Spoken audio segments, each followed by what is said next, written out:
What's up everyone, how are you all? Today we are back with another blazing Naruto story. What if Naruto was seduced by enemy women and turned them into his lovers instead? If you enjoy, then please like, share and do comments. And also check the description to original creator of this beautiful creation. September 13th. I have acquired a new test subject, or as he will now be referred to, Subject 13. Because of the Uzumaki blood that runs through his veins, I have high hopes for him and what I will be able to accomplish with him as a test subject. With the Uzumaki gift of healing and long life, I am sure he will respond positively to the treatment. I am one step closer to achieving my goal of creating the perfect shinobi. October 29th. I have finished with my initial experiment. With the new drug I developed, Formula 19, I was able to inject it into Subject 13 successfully. He will develop into a stronger, faster human than ever thought possible. As he grows, I will be able to monitor his progress and document the full extent of the effects it will have on his body. November 13th. I have decided to use Subject 13 as a bloodline limit test, using the DNA I acquired from a shinobi in the Third War from Mist. The key to the perfect shinobi has always been bloodline limits, and by perfecting the implantation process I will be closer to my goal. I can't be discouraged by the unfortunate lack of progress in the Shodem's wood-style bloodline. I fear that road may be lost because of the rare nature it possesses. By using a different bloodline, which has been confirmed to have been passed on through several generations, I hope that it will be stable enough to avoid killing the host. December 15th. The implantation is complete and so far there have been no signs of rejection. I am able to confirm the successful implantation of the bloodline into Subject 13. His body has completely integrated the bloodline into his system. It is as if he was born with it. December 23rd. I realized something today. Why stop at just implanting a bloodline when I could enhance them as well?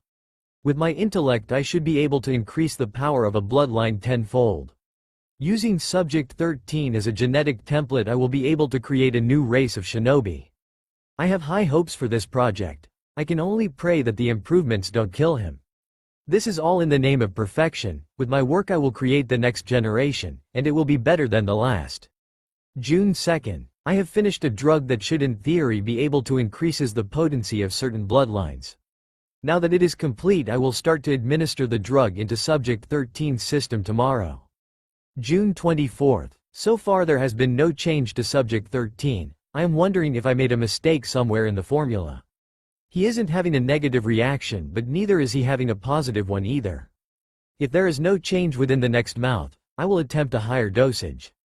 It is risky, but sacrifices must be made in the pursuit of perfection. September 13th, 1 year since obtaining Subject 13. I fear I have made a terrible mistake. After there was no reaction to the first dosage, decided to increase it by more than double the original amount in an attempt to provoke a reaction. But what I didn't realize was that the first dosage was already working, just slower than I first anticipated. By increasing it I have caused a huge overreaction. The effects are already starting to show, but I still don't know what the long-term changes to his body will be, but I will be sure to monitor it. The important thing is that Formula X works. September 13th, 2 years since obtaining Subject 13. The effects the drug has had on Subject 13's body is inconceivable. It has gone beyond simply improving the bloodline. It seems the drug is actually changing his DNA on the fundamental level, causing him to become one with the bloodline. The ramifications of this are too numerous to count. I have successfully broken the barrier between human and chakra. The only problem with this is that I am no longer able to use Subject 13 as a test subject because I am no longer able to touch him directly. The overuse of the drug has pushed the bloodline too far and it is too dangerous to approach the boy at this time. I have lost 4 lab assistants this month alone. He is currently being contained in a special room designed to suppress and contain his abilities, but I am unsure how long it will hold him. His abilities are growing stronger every day. The biggest problem through is that I fear Sensei may be onto me. If he were to see what I have created, I'm sure he would be impressed, but the lengths I have gone to in order to accomplish my goal is something he would never understand. I will be the one to create a new era, a new superior race of shinobi that will outmatch the previous generation in every way, and despite what has happened with Subject 13 I still have high hopes for him. He is the first of a new race, the first perfect human.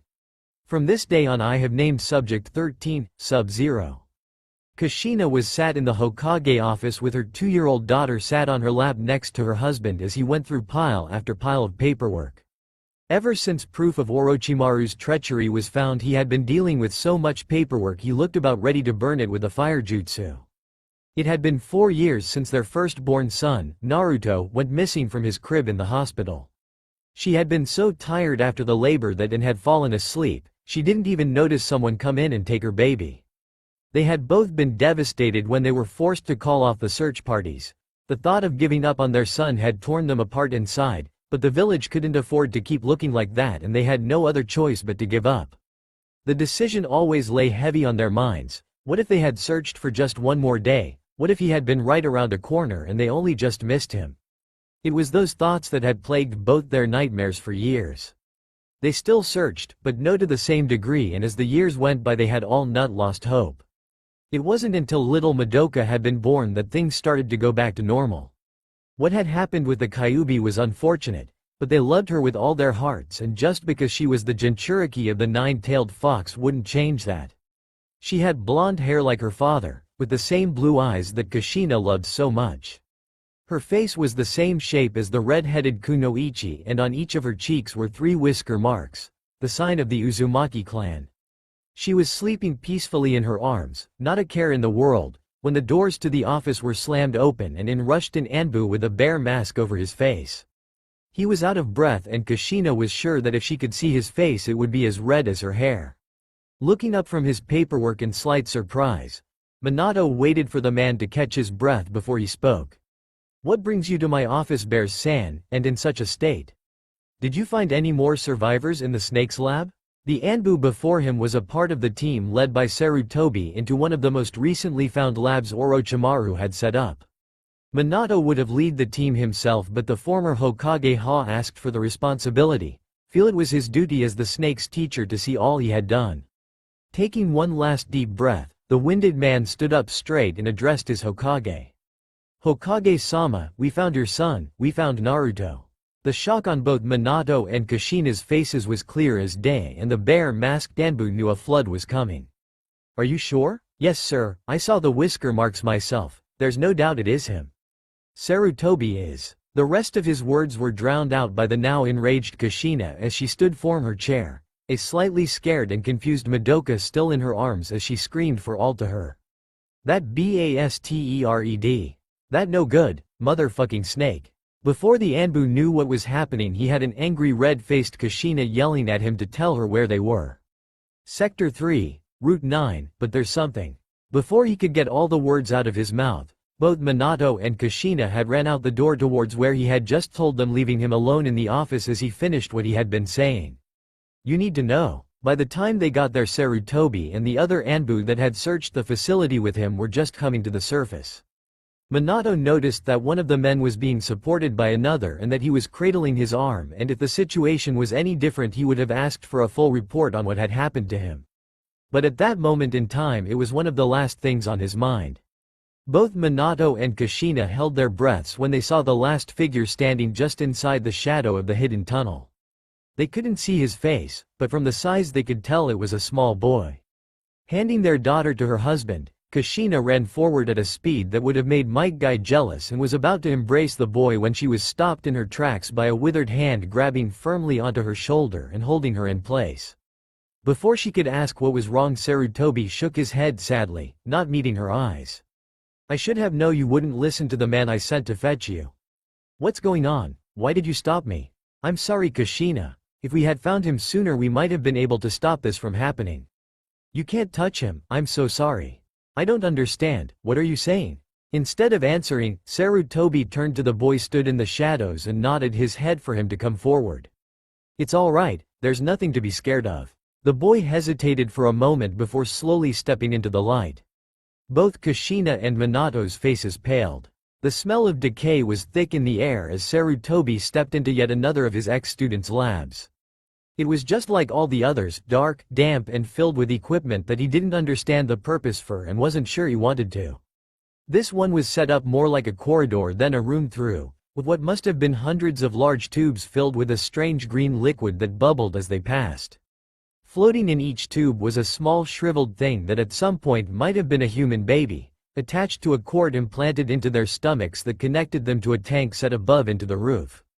The aged Hokage couldn't help the sad look that crossed his face as he thought about how he could have stopped all this years ago. He had seen the signs, the look in his eyes that showed a hint of madness and unexplained disappearances, but he didn't want to believe it. He couldn't bring himself to see it, and now hundreds, if not thousands of innocents had suffered all because of his refusal to act. Along with a group of 10 Anbu he had stormed the labs, only to find Orochimaru was already gone and most of his research gone with him. After that they started to look around the facility, trying to find survivors of the sick experiments. So far they had found 5, but were forced to kill 4 of them. The things that had been done to them too much for them to handle, they had begged for death, to be realized from their pain. Sarutobi had given it to them. It was the least he could do. The only one that didn't beg for death was a young boy no older than 12. He had short brown hair with black eyes and an almost completely blank expression on his face.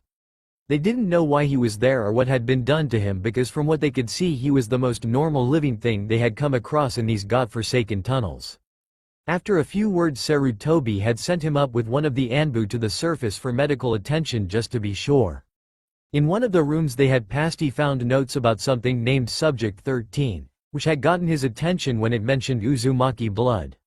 He read through the notes and by the end he could feel a deep sense of dread in the pit of his stomach, but pushed it down because they had work to do.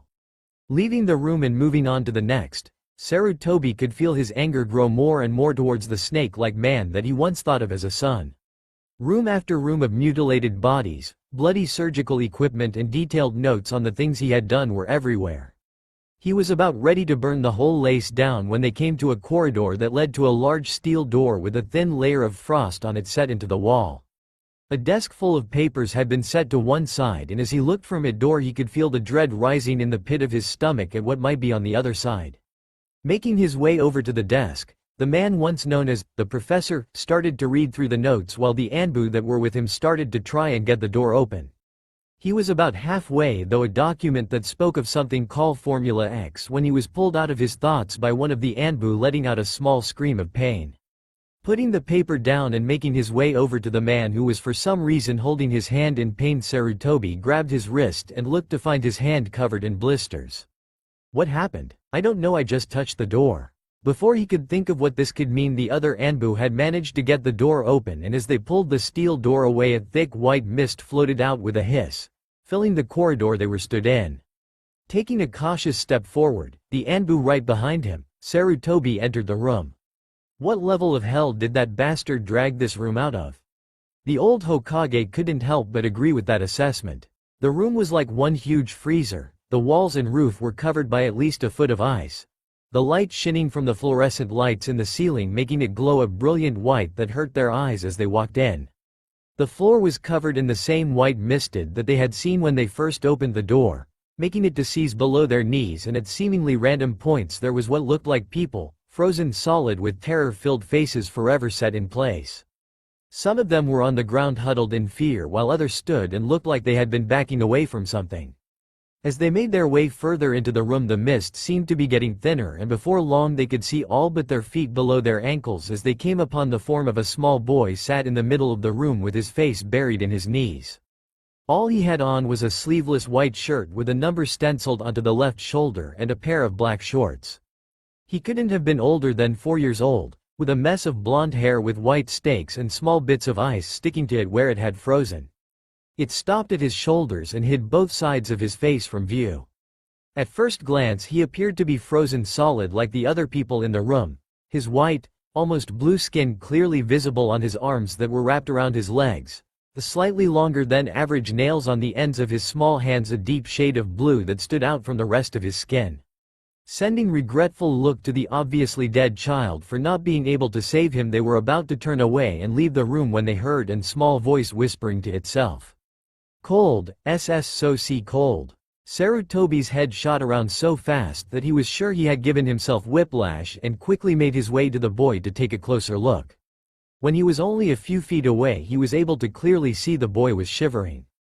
Just as he was about to grab the boy and carry him out of the room to get warm, something hit him. What if this was the boy from the notes he had read? He matched the description, and if it was him they could have a major problem on their hands. Casting another look around the room at the dead bodies, he could feel the same dread he felt welling up when he read the notes on the boy dubbed Sub-Zero, returned in full force. His hesitation confused the group of Anbu stood behind him, and before he could stop him one of the men stepped around the sandame and made to grab the boy to carry him out. I've seen too much shit tonight, and I'll be damned if I let this kid die in here like this. No wait, but it was too late. The second his hand touched the boy he let out a scream of pain and started to back away from the small blonde. Stumbling his way to the door and out into the corridor, cradling the hand he had used to try and pull the boy to safety. Through the mist, which was still as thick as ever and didn't seem to be dispersing even with the door open, they could all see his hand and let out gasps of shock. From the tips of his fingers up to halfway up his forearm it was completely frozen solid. Turned back to the boy on the ground who hadn't reacted to them being in the room, let alone what had just happened. Hiruzen tried to calm himself down before crouching down and trying to get his attention. Can you understand me? For a moment he got no reply, and just as he was about to ask again he heard a small voice, so quiet he almost didn't hear it. Sea Cold, so Sea Cold. Do you know where you are? Do you have a name? So Sea Cold. I understand, but I need you to talk to me. Do you have a name? He already had a good idea of who this boy was. He wasn't called the professor for nothing, but he needed confirmation. It was then that the boy lifted his head for the first time, and again they all gasped at what they saw. Like his arms and legs, the young boy's skin was so pale white it almost looked blue, and on each of his cheeks they could all see 3 dark whisker marks.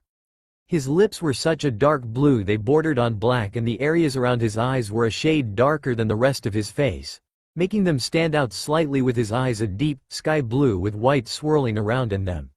Yes, they all knew that face. Even if they had only seen pictures, they all recognized the whisker marks a mile away. This boy was the missing Naruto Namikaze, stolen from his crib the night he was born while his mother slept. There had been a massive search party that had lost 3 whole months before he was declared dead. Both Minato and Kushina had been so upset they had only gotten over their depression with the birth of little Madoka 2 years ago. None of them were able to move as they looked into the pair of cold, blue piercing eyes fixed on the sandame, the only sound coming from the whimpering man still cradling his hand. Subject 13, codename Sub-Zero. The boy's eyes never left the former Hokage's as they widened in slight fear and regret. Sighing to himself internally, Sarutobi took another step forward and went to touch the boy's shoulder, thinking that what happened to the Anbu was because he had surprised him, but was stopped in his tracks at the next thing the boy said. If you touch me, UW will SSS scream, TTT they always SSS screamed. Watching as the boy nodded to the corpses around the room, Sarutobi stopped his hand barely an inch from Naruto's skin before he reluctantly pulled back, forcing the tears down that threatened to fall at the boy's words. So he gave you this power but didn't teach you to control it, you poor child. Can you walk? No point, he would just bring me back here again. Do you mean Orochimaru? SNSN Snake Man. Nodding his head sadly, Sarutobi spoke in as gentle a voice as possible. The Snake Man is gone. We're here to help you. If you come with us we can help you.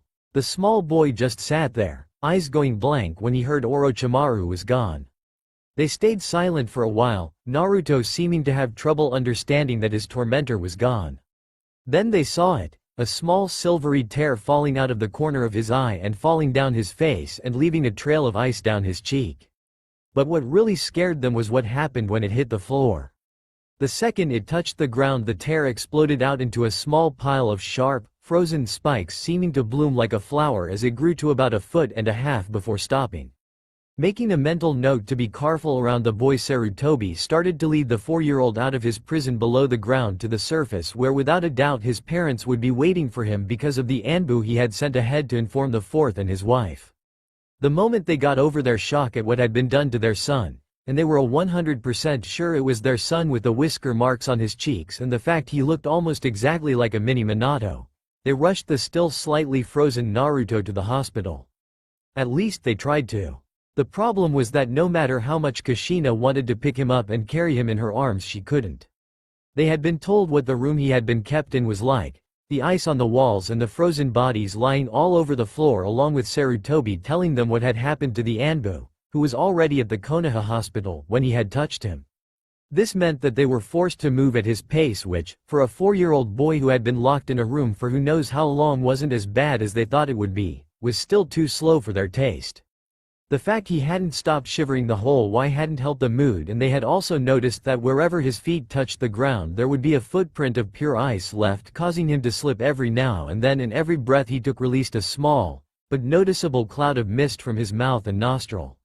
The moment they had arrived, Tsunade rushed out to take them to a private room where, being careful to avoid touching his skin, the blonde Sanin performed a series of medical jutsu and cheeks before giving him a thick woolen blanket to try and warm himself with, while Shizune came in and took a still very confused Madoka away somewhere so they could focus on what was happening.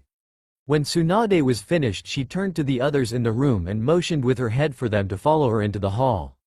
Closing the door behind her, the blonde let out a sigh and told them what she had found.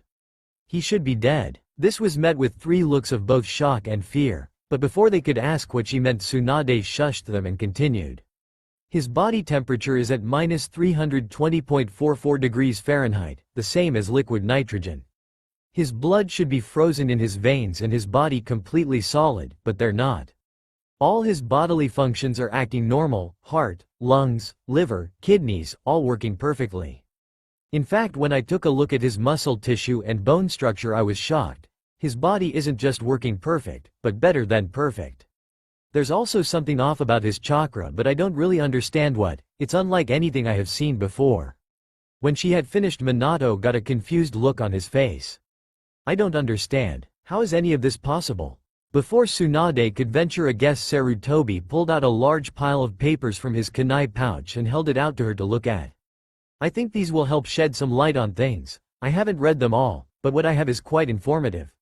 It seems Orochimaru was able to implant a bloodline into young Naruto.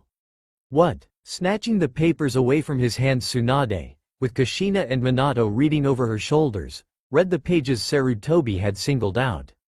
The more they read, the more disgust they got. That bastard, how dare he do this to my son? When I find him, I'll make him wish he was never born. Before Kushina could go on about all the different ways in which she was planning to carry out her threat, there was a loud noise in the room they had left Naruto in, shortly followed by a muffled scream. Without a second thought, the 4 Hokage-class ninja burst into the room to see what was going on and were met with a worrying sight. Stood next to young Naruto's bed in full black ninja gear was a man. His face was covered and the mark of the hidden rock village was on his forehead protector. In his right hand he held a kunai and looked ready to bring it down. But that wasn't what shocked them. It was the fact he was completely frozen solid. It took them a full minute of staring at the rock nin before they realized that Naruto must have grabbed onto him when he was about to stab him with the kunai, and the realization hit them all like a ton of bricks, and that was all it took for them to break out of their shock. Realizing that somehow a rock nin had not only found his way into the village, but also had information about his son, Minato rushed off to organize a platoon of Anbu to search the village in case there was more, and to find out how the nin had information about his son when he had only found out himself a few hours ago. Kushina ran over to her son and, while being careful not to touch him, made sure he was alright and sending the occasional worried glance towards the frozen ninja next to her. Tsunade did a quick diagnostic on the rock nin before moving to Naruto and performing another see if anything had changed, and Sarutobi had someone come in to take the frozen rock nin away. Over the last few months I have been monitoring the effects that Formula X has had on Sub-Zero. His body is still changing in ways I am unable to predict. So far I have been able to identify one of the, what I am sure will be many, abilities he now possesses. When making direct contact with his skin, Sub-Zero is able to freeze other people. When I examined the effects further, I found that the cause of this is that he is stealing the body heat from the one that touches him. At the moment he is unable to control it, but with time I expect he will be able to learn how. Naruto was crouched in a tree overlooking the bandit camp in the clearing in front of him with indifference on his face.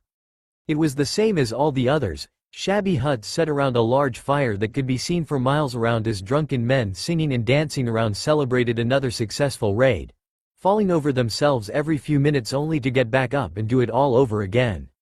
His cold blue eyes fell on one man that was just sitting in a throne-like seat at the head of the fire, watching the men as they made fools of themselves with a drunken grin on his face and bottle of sake in his hand. After backing away from the clearing and making his way back to his camp, Naruto mentally went over everything he had seen. No hostages, and they are all so drunk that most will be out cold in about an hour or so. It wasn't any different from any of the other solo missions he had taken since becoming Jonin 6 months ago. He would sometimes work with Itachi or Tenzo, but for the most part he worked alone, proffering the peace and quiet. He could still picture the faces of the examiners when he had walked into the room with Itachi, priceless. The Uchiha prodigy was a few years older than him, but they had taken their exam together, setting the record for being the youngest ninja in the village to become Jonin. After that he had stayed as a Jonin while Itachi joined the Anbu. Landing in a small clearing, about a mile away from the bandit camp so as not to be seen, the now 15-year-old Naruto made his way over to a small rock and sat down to wait. Over the years Naruto had learned to control his abilities, meaning he could touch people now. He actually still had nightmares about the first time his mother had hugged him because she had been so happy that she had come close to crushing his ribcage. He was able to learn a lot about his abilities with the help of his family, his godparents and Sarutobi Gigi. With their help he learned that he was actually unable to use normal jutsu like clones and transformation, something about his chakra being tuned to his ice element too strongly, so they had created a whole new range of jutsu for him to use. He was still able to use tree and water walking, but other than that all his jutsu were ice-based. His clothes had been modified by Jiraiya with the insides being covered in seals to make sure his body stayed warm, along with a few other things. He could never actually feel cold weather, but because of his body he was always cold anyway. The seals just stopped him shivering all the time. He wore a white t-shirt under a thick gray hoodie over the top with his leaf headband tied to his left arm and the kanji for cool on the right side of his chest.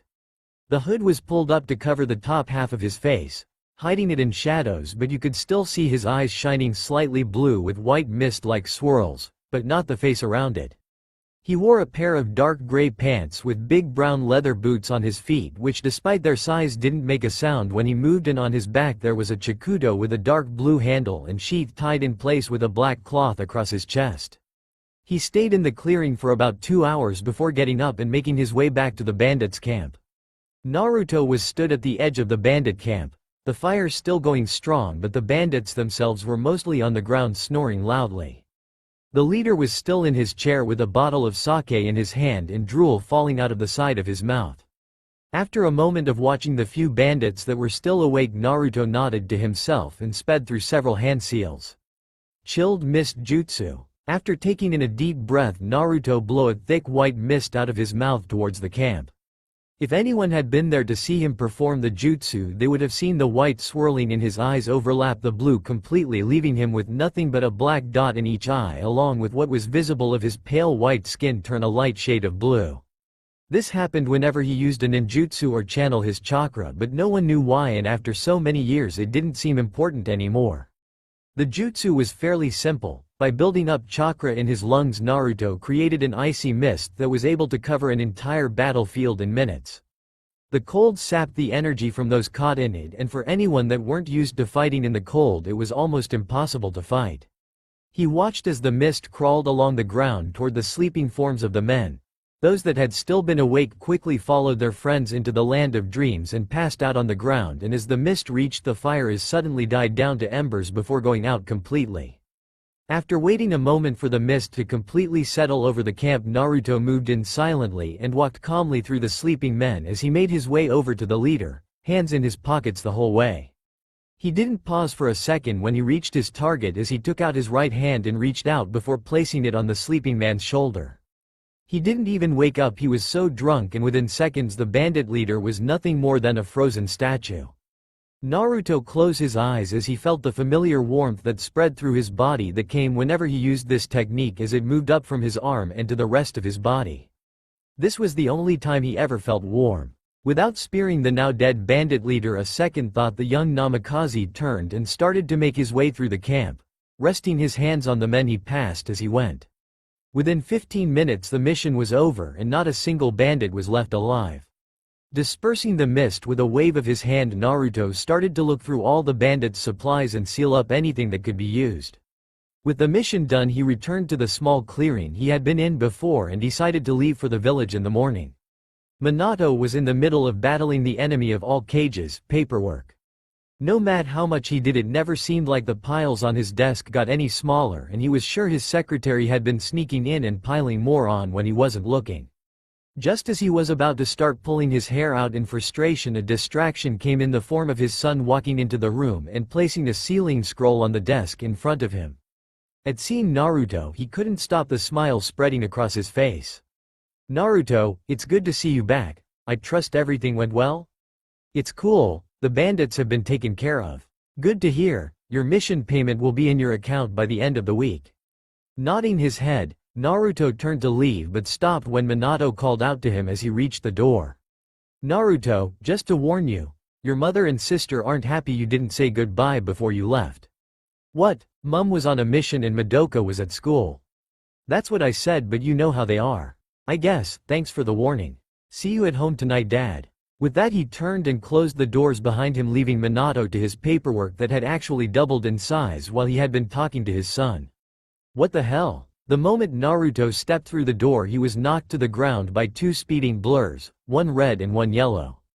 The action causing his hood to fall off his head and uncovering his pure white spiky hair that reached to just above his shoulders and light blue rings around his eyes.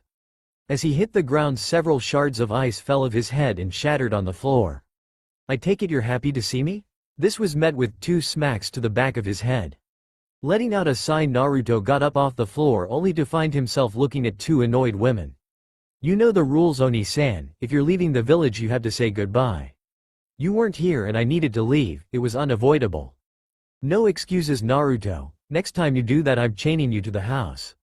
"Not cool, Mom, you promised not to do that again. And you promised not to leave on missions without saying goodbye." Shaking his head at his mother, Naruto went to his room to unpack his supplies. He didn't have many, never needing to carry kunai or shuriken, what with being able to create them out of ice when needed meant there was no reason to. When he was done, Naruto made his way back down the stair and headed to the training field out the back of the Namikaze estate while being careful to avoid his mother as she cooked in the kitchen. When he reached the training ground, Naruto unsheathed the Chikuto from his back and got into a stance. For the next hour the young Namikaze moved from one stance to the next with practiced ease, being sure to control his breathing with each movement and focus on every little detail as his sword flowed through the air in a deadly dance of death. About halfway through he started to channel chakra into the blade, which caused it to glow a soft white and emit a small amount of mist. He knew Madoka had been watching him since he started, and after finishing his exercise decided to show off a little for his sister. Turning to the three training logs set in the ground about 10 feet away from where he was standing, Naruto walked over to the one in the middle. In one quick move that Madoka couldn't see, Naruto sliced the log in half and sheathed his sword on his back in one fluid movement. But the thing that amazed his sister was that when the top half fell to the floor it shattered into tiny pieces. The reason for this was because the sword was made with chakra metal, meaning that Naruto was able to channel his ice-based chakra through it, the result of which caused whatever he cut to freeze instantly. It had proved to be a useful tool to have on hand in several missions in the past. Forgetting about trying to hide, Madoka ran to her brother with stares in her large blue eyes. "That was so cool, Oni-san. How did you get on with your mission?" Turning to his sister, Naruto let a small smile show on his face as he looked at her. He could never understand why she insisted on wearing a bright orange jumpsuit. If she ever wore it on a mission it would get her killed, but no matter what anyone told her she refused to get rid of it. Her hair done up in two pigtail on either side of the head and the whisker marks on the cheeks always looked so cute, it was all he could do not to hug her. It was okay, so how are things in the academy? Sitting down on the floor so they could talk, Madoka told him about how she was getting on in the ninja academy. "Okay, I guess I'm still the second in class behind Sasuke. But Iruka's lessons are so boring. Why do I need to know about so much stuff to be a ninja?" That made him laugh. Seems Iruka still had trouble keeping his students' attention. "Well, at least you only have a few days left. You graduate at the end of the week." "Oh yay, who do you think my sensei will be? I'm sure they'll be cool, but Kami pity them." That comment got him a punch in the arm. "Shut up." Naruto was stood in front of his father with the other Jonin. They had been called for a meeting to decide who would be a Jonin sensei for the newly graduated genin and which team they would get. "Alright, you all know why we're here, so let's get it over with. Those who want to put their names forward please do so now." At his words several people stepped out from the group, Kakashi, Kurenai and Asuma at the front of the group, but what no one was expecting was for Naruto to be there with them. "Naruto, you want to be a sensei?" "Yes, I think it would be cool to teach." Shrugging his shoulders, Minato pulled out the folders containing the team placements, and an hour later almost everything was decided except for one team that consisted of Sasuke Uchiha, Sakura Haruno and Madoka Namikaze. The problem was that both Naruto and Kakashi wanted to teach them. "Naruto, I understand that you want to protect your sister, but you're still a new Jonin. I will be able to protect them better than you." This had been Kakashi's argument for the last half an hour, but Naruto would have none of it. "I'll make you a deal. Back off and let me take the team, and I won't go to your house and freeze all your books." They could all see the visible part of Kakashi's face go pale as he raised his hands in the air and waved them around frantically in the air. "Just calm down, Naruto. No need to do anything drastic, we can talk about this. Just agree that I get them and nothing bad will happen." Turning to Minato, Kakashi practically yelled in his face, "Give him the team, damn it." As Madoka walked into the classroom, she couldn't help but feel excited. It was her last day of the academy, and after today she would never have to listen to another of Haruka's boring lectures again. All around her the others that had passed were talking in excited voices, telling their friends how they were going to be the best, how they were going to save princesses and fight armies. They were the ones that would most likely die on their first real missions. She could hear Ino and Sakura arguing about who was going to sit in the free seat next to Sasuke, who was sat next to a wall leaving only one seat, while said Uchiha's face was slightly pale at the thought of having either of them anywhere near him. Taking pity, her oldest friend the young Namikaze walked past the still arguing fangirls and took the empty seat next to Sasuke and getting a grateful look from the raven-haired boy. It took the two girls another 10 minutes of arguing before they realized she had taken the seat without them realizing. After sending her heated looks that was supposed to be intimidating, which had the effect of Madoka trying not to laugh, they took the two empty seats directly behind them. If it was anyone other than her, they would probably have screamed at the top of their lungs until she moved before starting to argue again. That was one of the first things she had taught them when they started at the academy. If they tried to mess with her, she would dye their skin green, hang them upside down off the academy roof and stuff their mouths full of feathers. Needless to say, they learned to leave her alone, and all it took was a paint bomb, 8 foot of rope and a chicken. "So Sasuke-chan, excited to be finishing the academy? You said you'd stop calling me that." "Calling you what, Sasuke-chan?" Instead of answering his friend, the young Uchiha turned away with an annoyed look on his face. Laughing at the face her friend was making, Madoka was about to say something when Haruka walked through the door and yelled at them to shut up. "Sit down, shut up and pay attention." When the room was quiet, Haruka continued.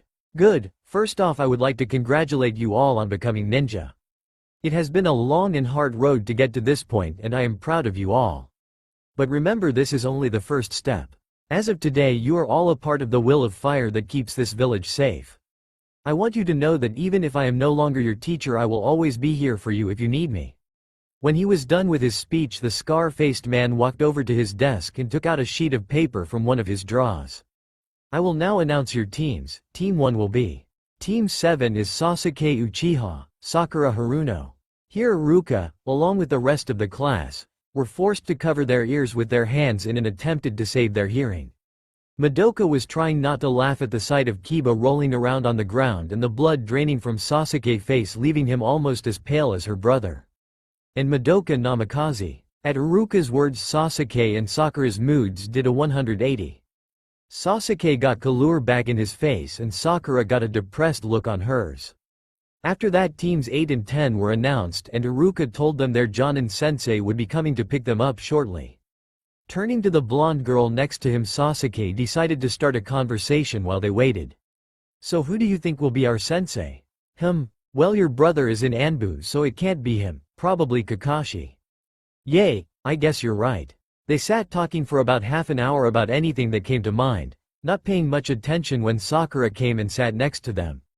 By the time their sensei came to pick them up, there were only teams 7, 8 and 10 left. When the 3 Jonin walked into the room, they all stopped talking. The first was a beautiful red-eyed woman with long wild brown hair that wore what looked like a dress made out of bandages. She walked with a gracefulness that shouted that she was someone not to be messed with. The second was a well-built man with short black hair, a beard, and wore the basic Jonin uniform. As he walked in, they saw him light a cigarette and let out a deep sigh as he breathed in the toxic fumes. The last to walk in got a few strange looks from several of the newly appointed genin. He looked the same age as them, maybe 2 or 3 years older. The top part of his face was covered by the hood of his gray hoodie, and the bottom part of his face that could be seen showed pale white skin and dark blue lips. He walked with both hands in his pockets, and even though he wore a large pair of brown leather boots, he made no sound as he walked into the room, and they could all see a dark blue sword handle sticking out over his left shoulder. The last thing they noticed, which was by far the strangest, was that every time he breathed a small cloud of air would come out of his mouth or nose. Before anyone could say anything, Madoka let out a squeal and jumped in the air, crashing straight into the hooded boy, who was able to catch her just as she collided into him. The other genin in the room apart from Sasuke was shocked. In all the years they had been classmates, never had Madoka acted so much like, well, a girl. Getting up from his seat, Sasuke made his way down to the two and shook hands with the boy, showing to the rest of the room his pale hand and light blue fingernails. Stood next to them, Madoka was practically bouncing in excitement. I can't believe it, Oni-san, you're our Jonin instructor. I thought we would get Kakashi, this is so cool. He almost was, but it's cool. I threatened him that if he didn't let me take you, I'd freeze his precious books so he could never open them again.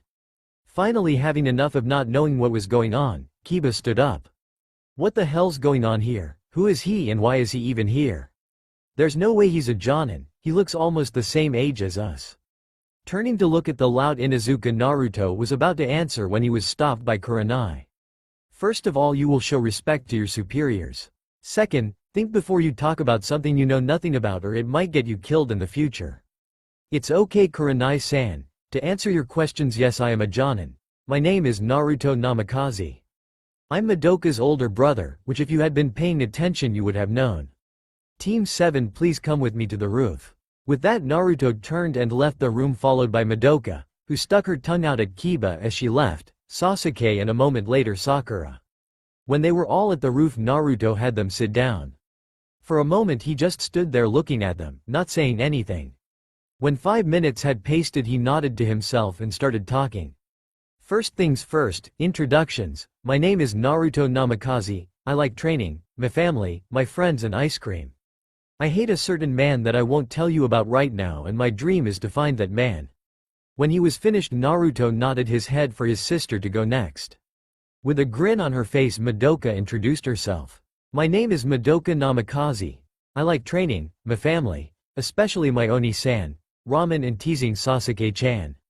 Here she sent a grin at Sasuke, who just huffed and turned away.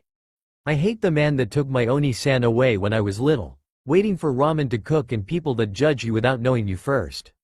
Oh, and fangirls, I hate fangirls. My dream is to be the best ninja I can be, to make my family proud, and to one day become the greatest Hokage there has ever been. Throughout her introduction, Madoka's grin only left her face when she spoke about hating the man that had taken Naruto away when he was little. That had brought a small smile to his face. She had been too young to fully understand at the time, but when she was older they had told her what had happened. Nodding his head, Naruto looked to Sasuke and motioned for him to start. My name is Sasuke Uchiha. I like training, my mother and Oni-san, my friends, and playing shogi. I hate my father and most of my family, and my dreams are to help restore my clan and earn back the respect my family lost when they tried to take over the village.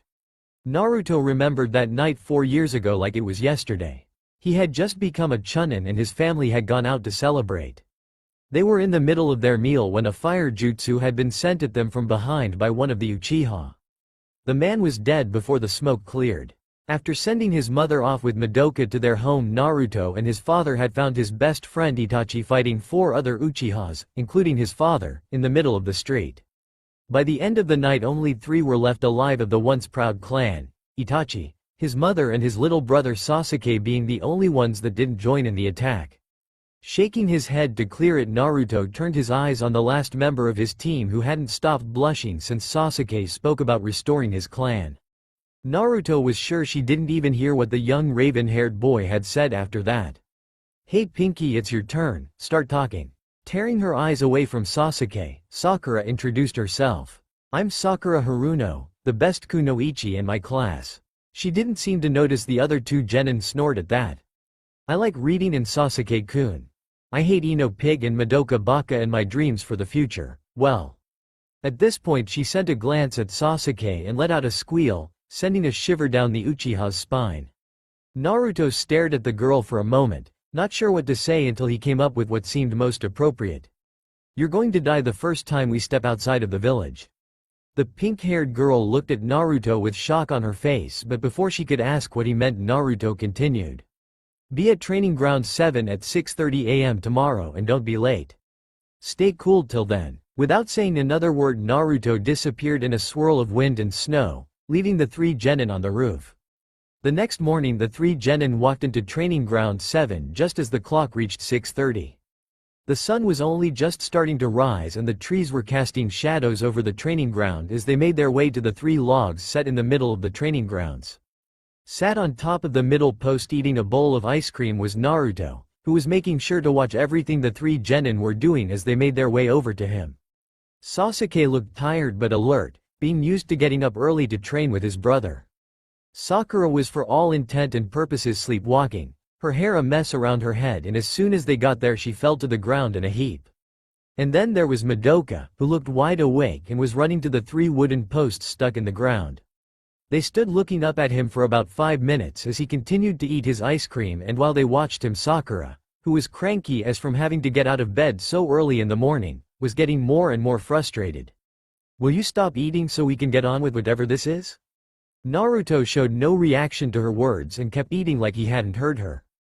After another 5 minutes, when he had finished his ice cream, Naruto jumped down from the log and addressed his team. It's not cool to rush things. If you do, you're more likely to make a mistake. Taking his hands out of his pockets, Naruto made a few quick hand seals that the three genin couldn't follow and spit 3 times on the ground in different places. The small spots of liquid let off a cool mist when they hit the ground. Animate Ice Wolf Jutsu. Before they could ask what he was doing, the 3 globs of spit stared to grow and mold themselves into shapes. Within seconds 3 large wolves made entirely out of pure ice were stood before them. Mouths open and snarling at them angrily and showing their sharp teeth. Reaching into his pocket, Naruto pulled out 3 small bells and tossed them to the wolves, which opened their mouths and swallowed them. They could still see the bells, the wolves' see-through bodies giving them a clear view just before they ran away in 3 different directions. When he was sure they were gone, Naruto put a hand into his other pocket and pulled out a small egg timer. Turning to the 3 genin as he said it, the young jonin told them what he wanted them to do. You have until the timer goes off to get the bells, and the only way to get them is to destroy my wolves. If you don't have all 3 before the time runs out, you will be sent back to the academy for another year of training. Ignoring their protests, Naruto walked back to the log he had been sat on before and placed the egg timer on the ground. Turning back to the 3, Naruto just stared at them for a moment before sighing. While you're stood here complaining, your time is running out, so I suggest to get to it. With that, the 3 genin ran off into the trees. July 3rd. The special room I have created to contain Sub-Zero has gone through a massive change. It appears that his prolonged presence in the sealed room has created a freezer-like effect, causing ice and mist to fill the room. It is nowhere as cold as he is, but given time I wonder if it could be. I have lost several more lab assistants into Sub-Zero and have come to the conclusion that I cannot trust others with handling him. As the 3 genin ran in the direction they saw one of the wolves ran in, they tried to come up with a plan. Can't Sasuke-kun just melt them with his fireball jutsu? I mean, they are made of ice? Stopping in a small clearing to catch their breath, for Sakura's sake more than anything else, the young Uchiha turned to his pink-haired teammate with a frown on his face. It won't work. Itachi trains with Naruto-sensei all the time. He told me once how he used a high-level fire jutsu to try and counter one of his ice jutsu and it didn't work.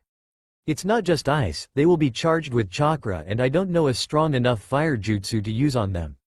At his words, Sakura started to get worried. Then how are we supposed to get the bells? I have an idea. Looking to Madoka, Sasuke and Sakura looked to her with hope in their eyes. If anyone would know how to get past one of her brother's jutsu, it would be her. Nisan told me once that when some of his jutsu get hit with a lot of blunt force, they start to fracture and weaken. If we can get them to creek, Sasuke's fireball jutsu might work. Nodding his head, Sasuke started to look around the small clearing they had stopped in.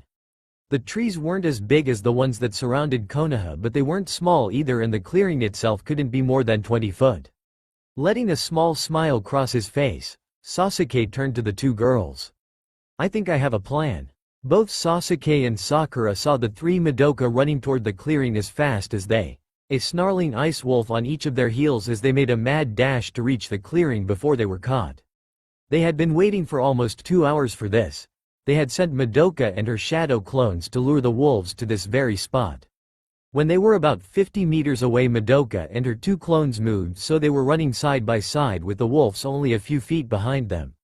Crouching in one of the bushes at the edge of the clearing, Sasuke signaled Sakura, who was sat in a tree on the other side from him, to be ready. The young raven-haired boy made the first few hand seal for his jutsu before stopping on the last seal and waiting. They watched the three Madoka run into the field, and just as they reached the center the two clones stopped, and while the real one kept running. The wolves were on then instantly, sinking their teeth into the clones and causing them to both explode in a cloud of white smoke. The wolves stopped to look for the real Madoka, and that was when Sakura used her kunai to cut the wire next to her. The second she did this, the four largest trees at the edge of the clearing fell and landed on the wolves stood in the center, and was followed by several small explosions that rocked the ground as the exploding notes they had placed on the trees activated. They all held their breath as they waited for the smoke to clear, Sasuke making sure to hold the seal the whole time. Just before the smoke cleared completely, they heard something that made their hearts feel heavy in their chests.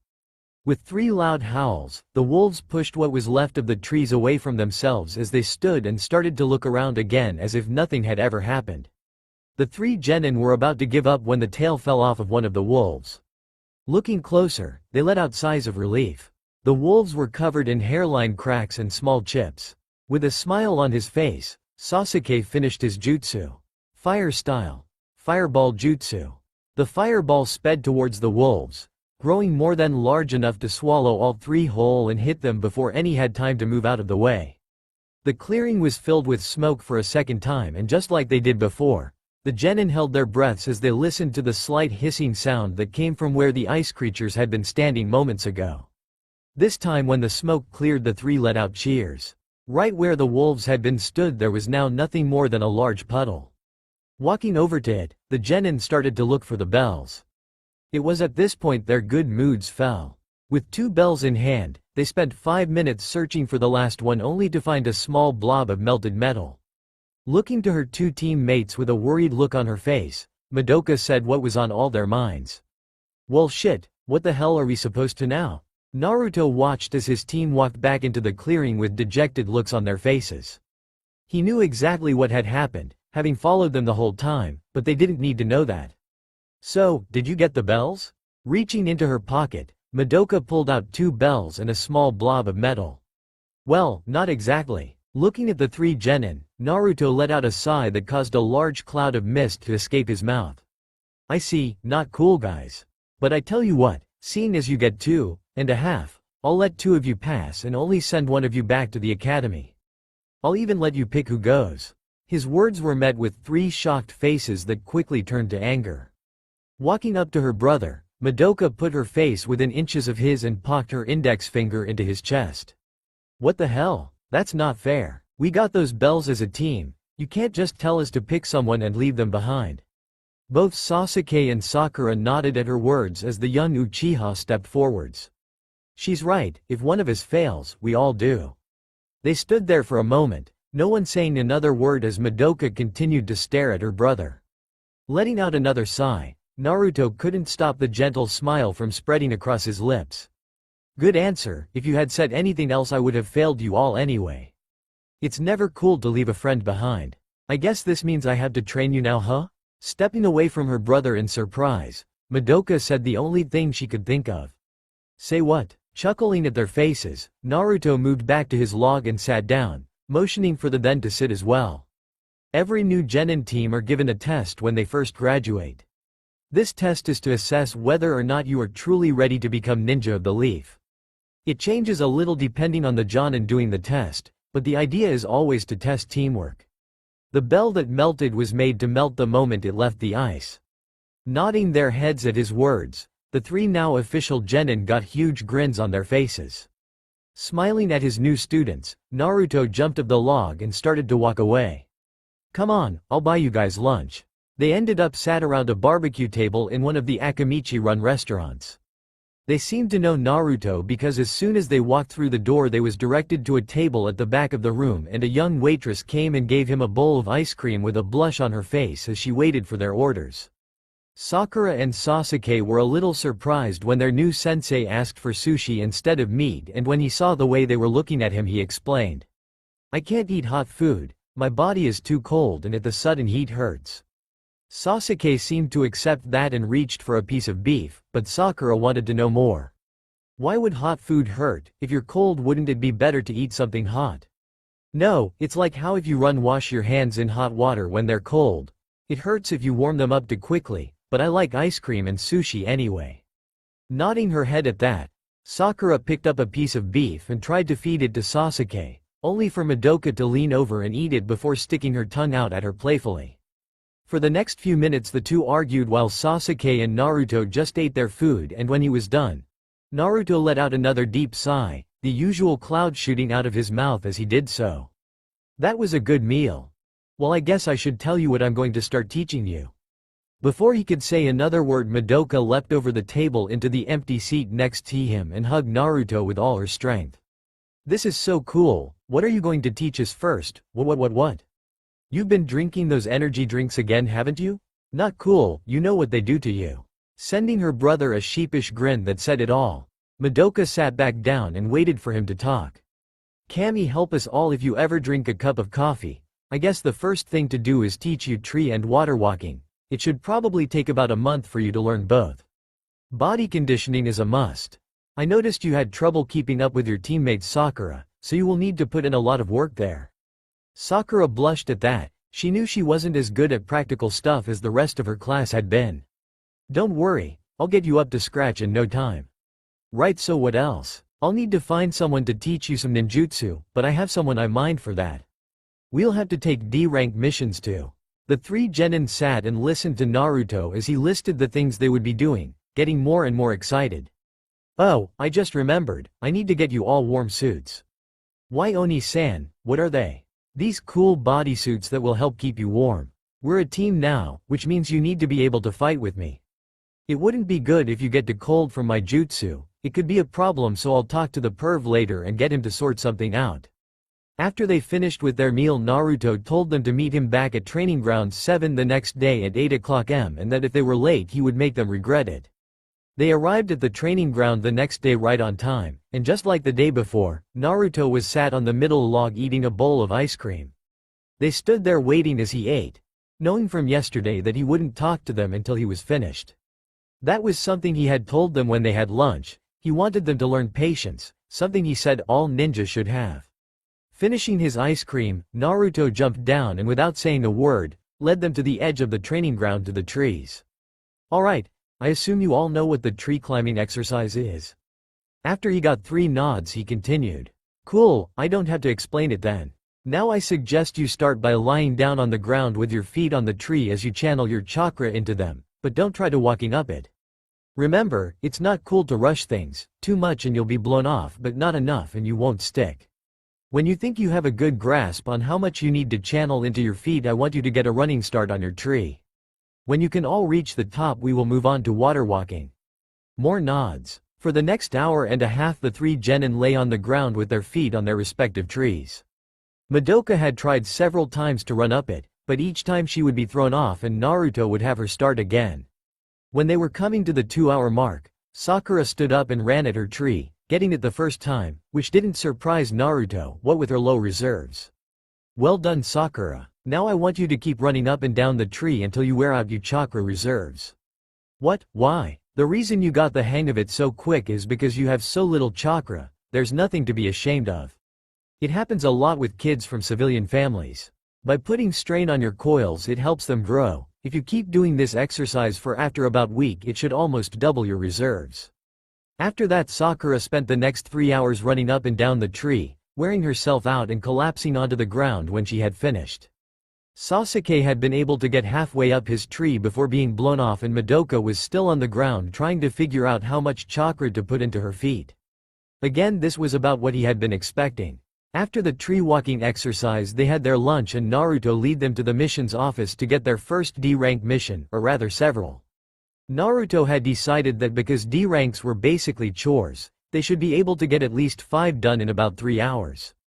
By the end of the time Naruto had set them, they had painted an old woman's fence, picked up groceries for a single mother, weeded the garden of a civilian council member that tired to set Naruto up on a date with his daughter, walked the Inuzuka clan's dogs, and helped dig up the rocks out of a field with a farmer and his 2 sons. Needless to say, Madoka and her clone were a godsend. It went on like this for the next few weeks. They had moved on to water walking after the first week and a half, but other than that they kept to the same routine. It wasn't until the first month had passed and they had all mastered water walking that it changed. As the 3 genin made their way to the posts that they always met their sensei at, they noticed something was different. Surrounding the training grounds was a thick white mist that stopped them from seeing more than a few feet ahead. Not sure what was going on, they slowly made their way forward, not wanting to be late and have to go through one of Naruto's punishments. He hadn't been kidding when he said he'd make them regret it, especially seeing as he would punishes them as a team. The first time Madoka had shown up late, he had made them do 1,000 push-ups on the side of a tree. As they made their way through the mist, Madoka realized that she was freezing, and after looking over to Sasuke and Sakura, she was able to confirm that it wasn't just her, as they were both shivering. The cold made the usual 20 meters it took to get to the logs in the center of the training ground feel more like miles, and by the time they got there none of them could feel their fingers. Cool, right? This mist is one of my own creations. I got the idea from reading about the hidden mist jutsu. The cold saps the energy from your muscles, making it hard to move. If you spent too much time in here you would eventually fall asleep. Jumping down from his post, Naruto got rid of the mist with a wave of his hand and turned to address his team. This is what I meant when I said you would have trouble fighting with me. After waiting for the genin to stop shivering, Naruto sat them down and gave them each a bar of chocolate. Today we are moving on to the next step of your training. By the end of this month you will be able to fight in that mist just as good as you do without it. Reaching around the log, Naruto brought out 3 packages wrapped in brown paper and tossed one to each of them before pointing towards 2 small tents set up to their right they hadn't noticed before because of the mist. Go change into these, you have 5 minutes. Quickly getting up and heading towards the tents, the 3 genin came back 5 minutes later wearing the new warm suits Naruto had asked Jiraiya to make. Sasuke's was a close-fitting gray bodysuit with a high collar that could be pulled up over his faces like a mask and a hood at the back to cover his head. He had both of them worn down for the moment, and Naruto could see a huge blush on his face as he looked at his 2 female teammates, or more spastically, Madoka. Both the girls' suits were the same as Sasuke's. A form-fitting gray bodysuit with a high collar and hood, but theirs seemed to be several times tighter than his. It wasn't enough to restrict their movements, but the way they were clinging to their bodies in just the right ways to show off their developing bodies made them stand out more than they normally do. Both had equally large blushes on their faces as they made their way back to their sensei, and Naruto was sure that if she wasn't so embarrassed, Sakura would have been drawling at Sasuke. After sighing and making a mental note to throw his godfather into the kunoichi bathhouse next time he saw him, the white-haired Namikaze had them stand next to him as he went through the hand seals for the jutsu. Chilled Mist Jutsu. From this moment on we will be having all our training sessions in this mist, which means you will wear those suits every time we meet for training. I will, however, take to buy some clothes you can wear over them later this afternoon. I should have known that pervert would try something like this, not cool at all. But for now we will continue as normal. He was about to start when Madoka asked a question that made him smile. But Ni-san, we can't see anything. How are we supposed to train? Turning his smile to his sister, Naruto nodded to her and explained. That's a cool question, Madoka. I was actually about to explain. You see, the first part of this step in your training is to learn how to connect your chakra to the mist. Getting a confused look on her face, Sakura asked the next question. But what good would that do? My chakra is spread out throughout this mist right now. I know everything that is happening inside it, every animal, every bug, right down to the smallest blade of grass. It's not seeing exactly, more like sensing my surroundings. The 3 genin's eyes widened at that. Nodding his head when he saw he had their attention, Naruto explained what they needed to do. Cool, the first thing I want you to do is sit down and meditate. Now that you all know tree and water walking, you will have a better understanding of how your chakra moves inside your bodies. When you have a good grip of the flow, I want you to slowly push a little out of your body and let it mix with the mist around you. This technique is called awareness, a very advanced chakra control exercise that some friends and I created several years ago, and when you are able to do it in the mist, we will move on to using it in the air around you. It won't be as strong as when you use it in the mist, but it will help you later on a great deal in your ninja careers. I'm going to be placing small stones around you all in circles a foot apart from each other. When you start to get the hang of it, I want you to tell me how many circles you can feel so I know how far out you can go. Doing as they were told, the three genin got into meditative positions, closed their eyes as they felt the chakra moving around inside of them. It was about 15 minutes later that Madoka let off a large wave of chakra that, instead of mixing with the mist like it was supposed to, pushed it away, leaving her sat in a 10-foot wide circle clear of the mist that was swallowed back up in seconds. Good try, Madoka, very cool for your first time. Try and make your chakra flow out of you instead of letting it burst out. Control it and don't let it rush out. Several minutes later Sakura spoke. I got it. I can feel 2 circles. That's good, Sakura, that means you have a distance of 2 feet already. Now I know it's hard, but I want you to keep your chakra like that as long as you can. Just like with tree and water walking, the more you use your chakra, the larger your reserves will grow. Nodding her head, the pink-haired Kunoichi closed her eyes again and tried to keep it in place as long as she could. By the end of their morning training, Sakura could keep her awareness up at 2 feet for 5 minutes at a time before she needed a break. Sasuke could keep his at 7 feet but could only use it for 34 seconds, and Madoka was still having trouble letting her chakra out slow enough not to blow the mist away and have stop it from slipping out of her control the moment it left her body. Instead of taking them to the mission office after lunch like he normally would, Naruto brought the 3 genin to a small shop in the center of town, getting more than a few appreciative looks and wolf whistles from the younger generation that was walking the streets as they passed. When inside the shop, they found it was a lot bigger than it looked from the outside. Row after row of weapon shelves ranging from kunai and shrunken to swords and bow staffs. They could even see a few non-standard weapons like bows and maces. They could even see a large battle axe set in a display case next to the counter. At the back of the store was a large selection of ninja clothes. Most were made of neutral colors, much to Madoka's disappointment, the only exception being a few in red. Walking up to the counter, Naruto said a quick hello to the middle-aged woman stood behind it before leading them to the clothes. After spending an hour looking through different set of clothes, Team 7 walked out of the store in their new gear. Sakura now wore a dark green jacket that matched her eyes with a pair of bracers on her arms. She didn't buy any pants or shorts, deciding that the legs of the bodysuit were enough and liking the way they showed off her legs. Sasuke had on a black leather jacket that he left undone so everyone could see the tight gray bodysuit underneath and white bandages wrapped around his hands and wrists. And last but not last, Madoka. Like her team, she had foregone buying a new pair of pants to cover her legs. She had taken a leaf from her father's book and brought a zip-up hoodie that she left undone, but instead of being gray like Naruto's, hers was a deep, almost brown shade of red. After training in the suits for the whole morning and walking through the village in them in front of people, they had gotten over their embarrassment at wearing the revealing clothes and decided to use them to their advantage. After all, it would be easier to fight someone if they spent more time looking at your body than paying attention to the fight. Naruto was actually a little proud that they had come to this conclusion, even if he was slightly disturbed that it was his sister. Another 2 months had passed and Team 7 had just finished their first C-rank mission, delivering a scroll to one of the guard towers at the border of Fire and Wind Country. It hadn't even taken them a day to complete and nothing had really happened. For a first mission outside the village, it wasn't too bad. The problem was what came next. The 3 genin had worked hard at training to use awareness and had made good progress. Sakura still had a problem because of her small chakra reserves, but could now reach 15 feet in every direction and keep it up for 10 minutes at a time. Sasuke had managed to reach 24 feet, but could only keep it going for 7.5 minutes before having to stop and catch his breath. But by far Madoka had made the most improvement.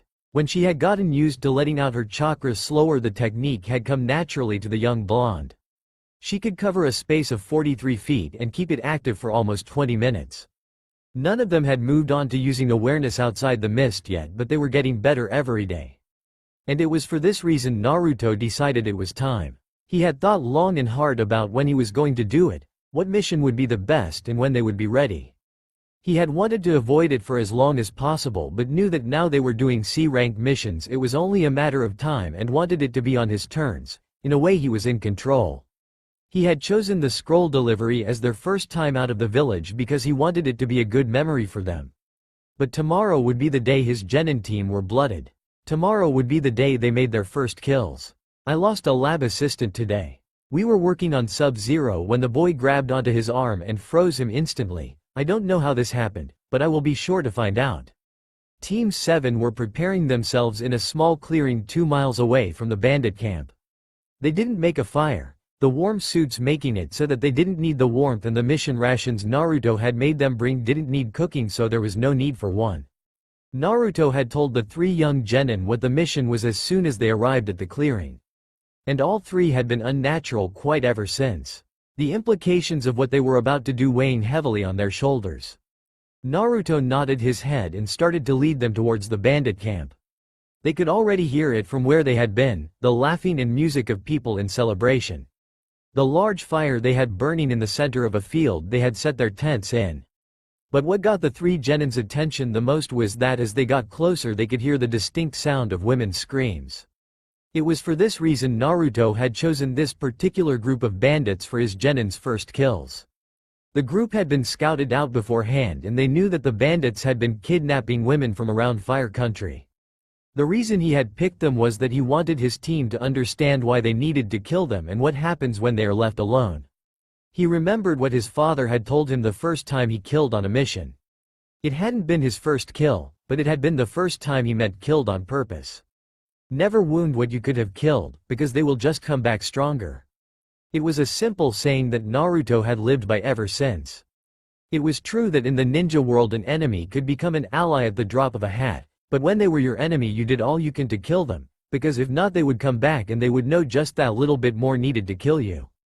As they got closer the 3 genin lost their pale complexion and adapted confused faces at the sounds of the women's screams, which changed the moment they arrived at the tree line to the field the bandits had made camp in from confused to looks of absolute fury. They could see maybe 30 or 40 bandits in the camp, each with a naked woman screaming for them to stop, begging them to leave them alone. Over to the side of the camp in the shadows set up out of reach from the warmth the large fire created was a cage, filled with around 40 women both young and old.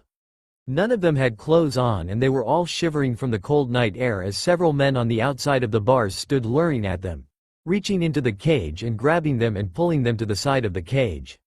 Seeing how his genin were reacting to the sight, and making a mental note to tell his father about how Madoka's eyes were shifting from blue to red, Naruto held up his hand to stop them from rushing in, and when he saw 3 sets of angry eyes directed at him he explained.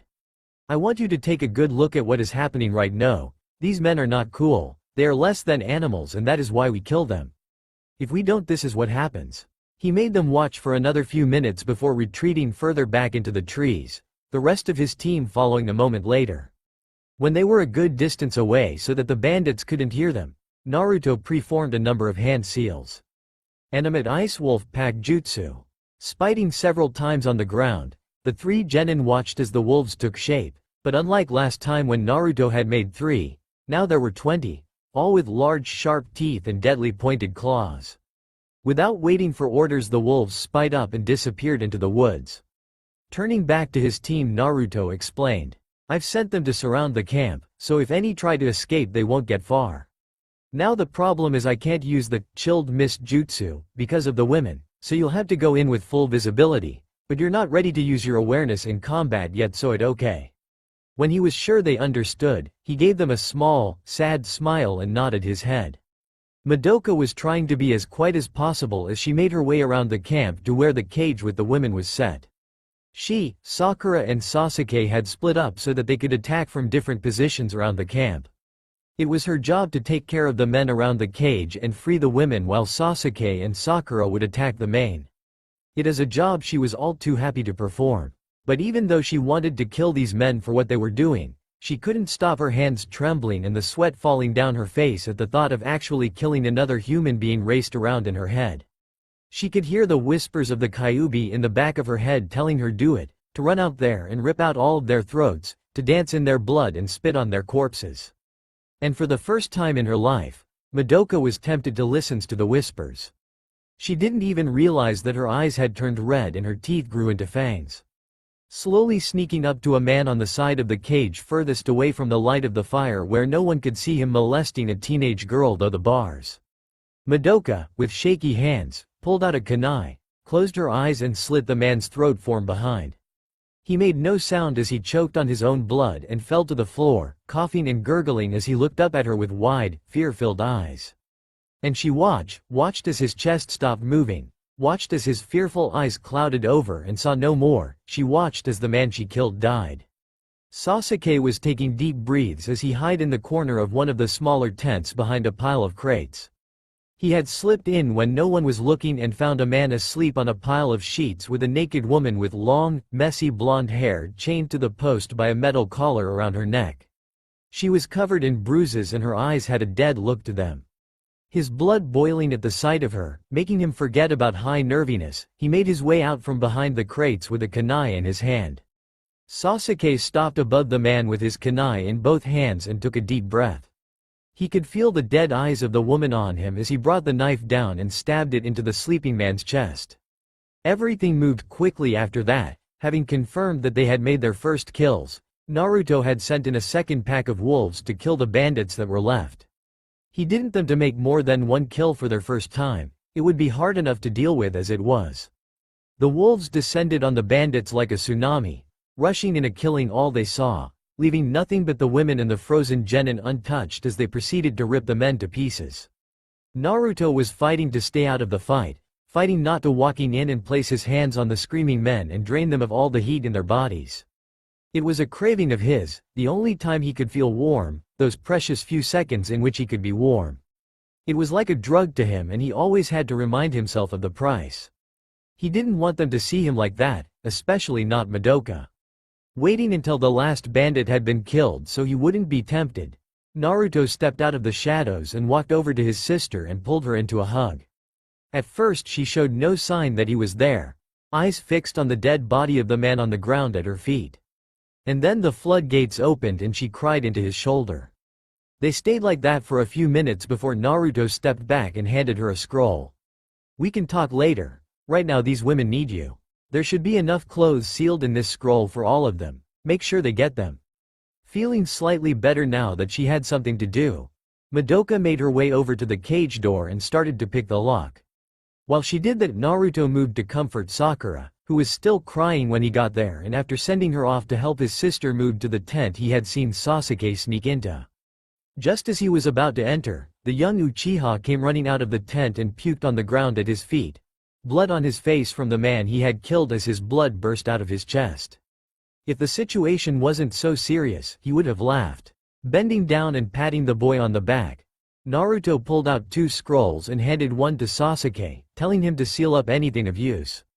After taking anything of value from the camp and clothing all the women, Naruto had Sasuke use a fire jutsu to burn what was left of the camp and the bodies before moving to a different field and sending a few ice clones to bring them their supplies. He wasn't surprised when the women flinched away from him and Sasuke whenever they came near them. After what they'd been through, he would have been shocked if they didn't. They made a fire in the middle of the camp they had set up and Naruto sent a message to Konoha to ask for someone to come and pick up the women, going into breath detail about what they had saw so they knew to send Kunoichi. After making sure there were enough tents for the women, Naruto led his team over to a smaller fire away from the main camp and had them sit down. No one said anything, they just sat there in silence. Now that they had nothing to do, the 3 genin found themselves thinking back to what they had done, the lives they had taken. Taking a deep breath, Naruto spoke. "The first time I took a life for a mission I was 8 years old. My team and I were delivering a scroll to the border. It was a simple mission, nothing was supposed to happen, and then we were attacked. I don't know what his name was, or even what he looked like. All I remember is his blood hitting my face as I slammed my kunai into his chest." At this point he reached into a small pouch on his hip and pulled out an old, chipped kunai with dried blood and rust on it. For the rest of the mission I didn't talk to anyone, nothing my sensei or teammate could say worked. I kept asking myself, why I killed him, why not just capture him, or scare him away? I saw his blood on my hands, but no matter what I did, it wouldn't wash off, it wasn't cool. When I got back to the village my sensei told my father what had happened and how I hadn't spoken since. After the mission breathing he took me to a room and held me for what felt like hours as I cried, asking and begging him to tell me why I had killed him. That was when he told me something that changed my life. He told me, never wound what you could have killed, because they will just come back stronger. I have lived my ninja career by those words ever since. The three genin had been captivated by his words the whole time, eyes fixed on the kunai in his hands as they listening to everything he said like it was a lifeline, which at this moment it probably was. Now they understood why he had brought them here, why he had made them make their first kills so soon when other teams probably wouldn't until their first year had pasted. It was to protect them. Thinking about what he had said, none of them were sure how they would have reacted if their first kill had been like his, unprepared, without knowing that it was going to happen. At least they had had time to prepare themselves. He wanted them to do this at a time he could help them, to make sure they got through it and so he could be there for them. Naruto had been prepared for many reaction, shouting, crying, even violence. He expected them to hate him for what he had made them do. What he wasn't expecting was for Madoka to come over and hug him with all her might, or the words she whispered into his ears as fresh tears started to fall from her eyes. Thank you. They stayed with the women for 2 days before their backup arrived with wagons to transport them to Konoha, with another 2 days to get back. Looking after the women had done the three genin the world of good. It reminded them why they had done what they had done. Sasuke made sure to keep his distance, mostly hunting in the forest for food and water while the girls comforted the women. Naruto had talked to the three teens individually throughout their stay, getting them to tell him what had happened and offering advice where needed. The moment they arrived in Konoha, Naruto had taken them to the Hokage office where as soon as they stepped through the door they were grabbed by their parents, and in Sasuke's case brother as well, and pulled into the biggest hugs they had ever gotten. Naruto stood off to the side with his family, trying not to laugh as Kushina started to choke his sister and wouldn't let go until she almost passed out. He returned the nod and smile Itachi had sent his way over his brother's head and shook hands with the Harunos when they came over to thank him for looking out for their daughter. When they were done Sasuke and Sakura went home with their families while Madoka went to get ramen with their mother while Naruto stayed and gave his report, making sure to tell them that they had 2 days off from training before they left. Turning to his father, the young Namikaze adapted a serious expression as he stood at attention. I trust everything went as planned? It's cool, they did what was needed and I finished off the rest. I trust you didn't indulge in your craving while they were around. No, I had my wolves do it, but I will need to go on a solo mission soon. I see, I was afraid this might be the case so I set aside a mission for you. It's only a small camp, but it should be enough. You can collect the scroll from the mission's office right away. Naruto just nodded his head. Minato smiled sadly at his son. He knew it was hard for him and the longer he waited the harder it got for him to resist. He was about to get back to his paperwork when Naruto spoke again. Madoka needs to start her training to control the Kyuubi's chakra as soon as possible. What happened? Nothing. This time, her eyes went red and her teeth grew. I don't think she noticed but it wouldn't be cool if she lost control. Nodding his head in thought, the blonde Hokage let out a sigh. I had hoped we wouldn't have to do this so soon, but you're right. I will have your mother start her training as soon as she can. I can write it off as a mission so that she doesn't have to leave the village for a while, I'm sure she'd like that. Again Naruto just nodded his head at his father before tuning to collect his mission scroll. Naruto had finished the mission before it was even dark and was back in the village just as the sun was setting. There had only been about 20 bandits, none of them trained in any way, shape or form. He had walked through their camp and none of them had even noticed he was there until it was too late. When he got home Madoka had already gone to sleep and his father was home. They didn't say anything as he walked into the living room, they didn't need to. Kushina just stood up from her seat and hugged him, not in her usual bone-crushing way, but softly, like she was trying to show him how much she loved him just through that one act. She did this every time he came home from one of these missions. Her and his father would stay up and wait for him to come home just so they could make sure he was all right. When Team 7 next met at the training ground for their first training since they made their first kills and made their way through the mist, they were surprised to see Naruto, with his traditional bowl of ice cream in hand, wasn't alone. Sat on the log to his left eating a stick of Pocky was Itachi. They stood there, waiting for the two elite ninja sat in front of them to finish their respective treats, looks of confusion on their faces. Letting out sighs and jumping of their logs, creeping out the genin slightly at the fact they did it in perfect sync. Naruto made his over to his students with a small smile on his face. You should close your mouths, it wouldn't be cool if birds made nest in them. Walking and standing next to his friend, Itachi adapted a smile that, once again, scared the genin because of how similar it looked to the one Naruto was giving them. That true, you wouldn't want to get feathers in your mouths. After another 5 minutes of the three young ninjas staring at them, Madoka summed up what they were thinking. What the hell? At her words Itachi started laughing his head off while Naruto chuckled. The looks on their faces were just too much. Remember I told you I would get someone to teach you all ninjutsu? Well, here he is. It was at this point Sasuke realized that Itachi was in the mist. Hey, wait a minute, why aren't you shivering, Ni-san? Smiling at his brother, the older Uchiha flicked his brother in the forehead playful before lifted up his black shirt to reveal a tight gray bodysuit. I train with Naruto all the time, Helmi and Tenzo helped him create awareness. That was you? Why did you think I could hit a target without even seeing it? The three of us used to go on missions together all the time before you became a Jonin sensei, isn't that right, Jackie boy? It was at this point that Itachi put his arm around Naruto's head and pulled him into a headlock. Not cool, Crow, let me go before I freeze you ass off. You say that every time, yet it's still there, as perfect as the day I was born. After another 5 minutes of Naruto grumbling about how he was going to hit Itachi with something big and heavy, the oldest living Uchiha let his friend go and introduced himself to the group. I'm Itachi, in the bingo book I'm known as the Black Crow, I like my mother and brother, my friends and Pocky. I hate stuff I guess, but I can't be bothered to list them. I don't really have a dream other than to rebuild my clan, but I have made a hobby of trying to set Jackie boy here up with random women by telling them he likes them. Is that way the waitresses at the barbecue house keep giving me their numbers? Not cool, man. The other day one spilled coffee in my laps just so she could wipe it off. That brought a large grin to the raven-haired Anbu captain's face. Having enough, Madoka hit them both on the back of the head in a very Kushina-like style. Questions: what the hell is a bingo book and why do you keep calling my Oni-san Jackie boy? Turning to Naruto, Itachi let a confused look cross his face. You didn't tell them? I just never got round to it. Shaking his head, Itachi pulled out a small book from his back pocket and flipped through it till he came to the pages he was looking for. The bingo book contains info on all ninja from the hidden villages that are worth knowing about. Here, look.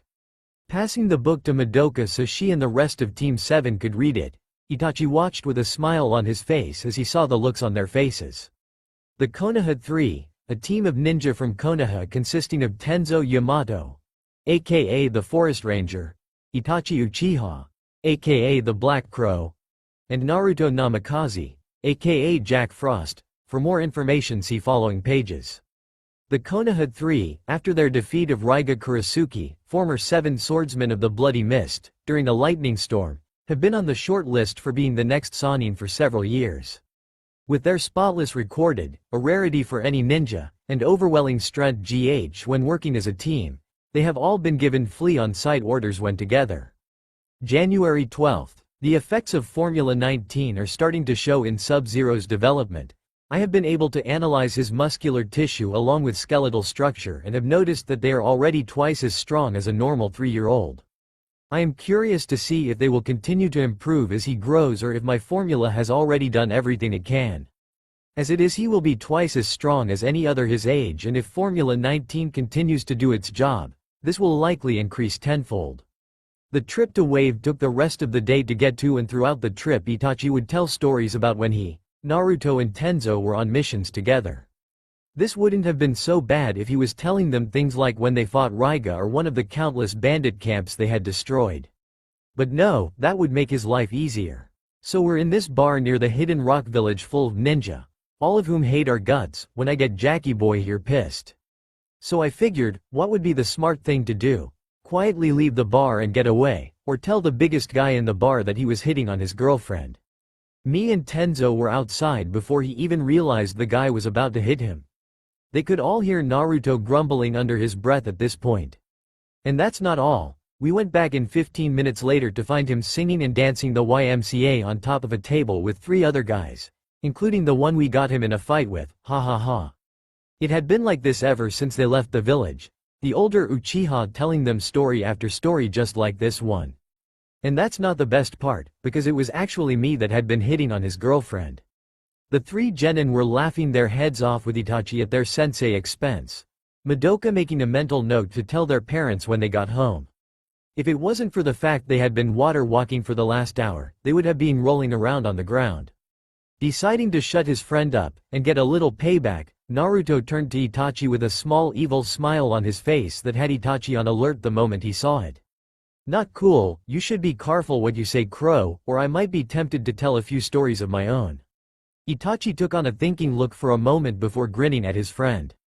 Go ahead, you got nothing on me. Really, what about that lovely woman we met in Wind Country, the one with the big hands and giant Adam's apple? What was his name again? Itachi's face went almost as white as Naruto's. You said you'd never tell anyone. Oops, must have slipped my mind. The rest of the trip was spent in silence, other than the still laughing genin. Itachi had been reminded that Naruto had just as much dirt to throw as he did, and Naruto felt no reason to say anything else. They arrive in Wave almost an hour later, in the genin's case, Madoka being the exception, tired and in need of a break. Running on water for 2 hours straight was tiring to the best of genin. After stopping for 10 minutes so they could catch their breath, they made their way through the forest that surrounded the small island.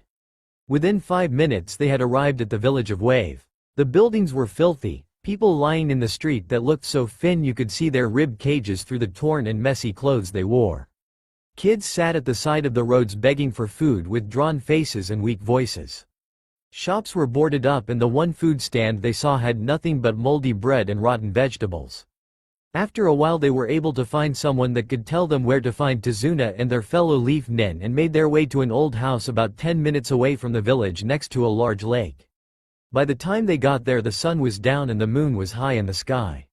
It wasn't in the best of conditions, the walls were rotten and the roof had several small holes in it, but it wasn't the worst they had seen.